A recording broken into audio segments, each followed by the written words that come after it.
দুপুরে আমার রান্না বাড়ি চলছে, তো দেখাচ্ছি তোমাদের কি রান্না করছি আজকে।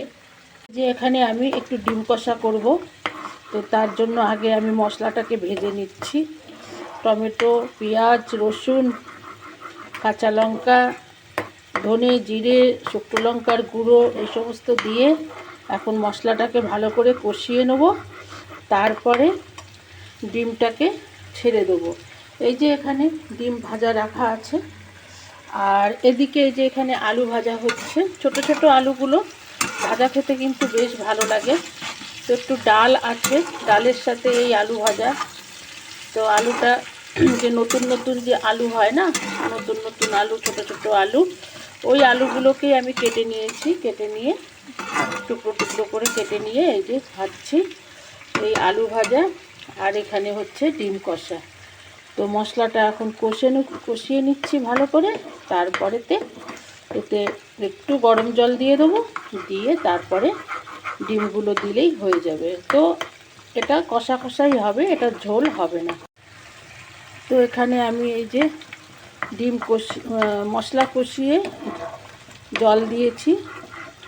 ডিম কষা হবে তার জন্য কম জল দিলাম, একটু ফুটবে, তারপরে ডিম দিয়ে দিচ্ছি।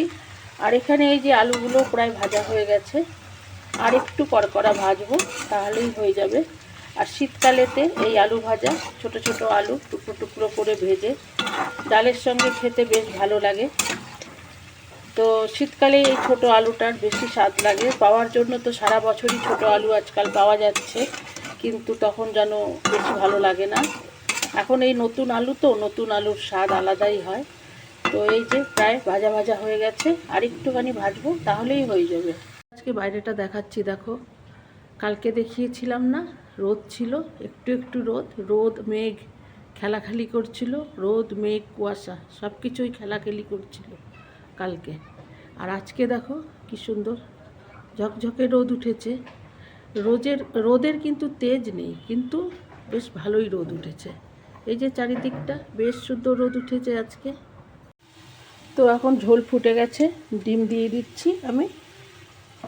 ডিম দিয়ে একটু ফুটিয়ে নিলেই আমার ডিম কষা হয়ে যাবে এখানে। আর এখানে আলুও ভাজা হয়ে গেছে, বন্ধ করে দিই। গাইস, রান্নাবাড়ি আমার হয়ে গেল। এখন খাওয়া দাওয়া তো পরেই হবে। এখন 12টাই বাজছে, বেশি বেলা হয়নি, রান্না করে নিলাম। তো আবার দেখা হবে নতুন ব্লগে। তোমরা সবাই সুস্থ থেকো, ভালো থেকো, টাটা।